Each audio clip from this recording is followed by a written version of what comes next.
And we don't talk about tariffs every day, so let's explain exactly what that is. A tariff is a tax on goods when they're brought into a country. They're paid by American companies that import the product. They are not paid by the foreign companies that export them.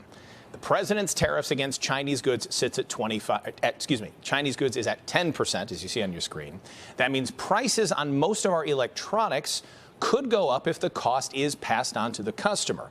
The proposed 25% tariffs against Canada and Mexico, as you just heard, they're on hold for another month. NBC5's Charlie Wojciechowski takes a closer look at specific ways that tariffs affect the price you pay. With a trade war brewing between the United States and some of its biggest trading partners, tariffs will likely translate to higher prices for consumers.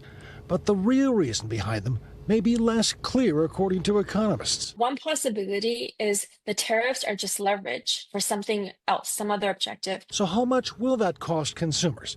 It depends. According to the National Association of Home Builders, more than 70% of the imports its members rely on, softwood lumber and the gypsum used in wallboard, come from Canada and Mexico. The NAHB says the average cost to build a new 2,000 square foot house is about $345,000.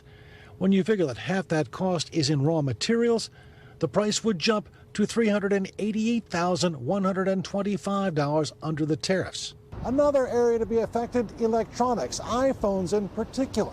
95% of the products Apple makes are made in China. You'd expect increases here of between $100 and $300 per phone. Even the big game Celebration won't be safe.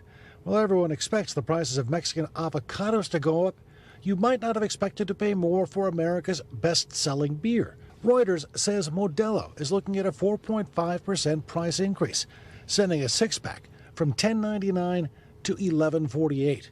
But Nancy Chen, a professor of economics at Northwestern's Kellogg School of Management, says consumers may not see the full impact of pending tariffs. In the short run, what we see is that companies will take the hit. So usually companies really don't like to change consumer prices. They don't like to jack up prices. Robert Galati, a political scientist at the University of Chicago, says the real reason for tariffs now may have more to do with rebalancing trade relationships between long-time trading partners. We've had basically open trade in auto parts and other products with Canada since 1965.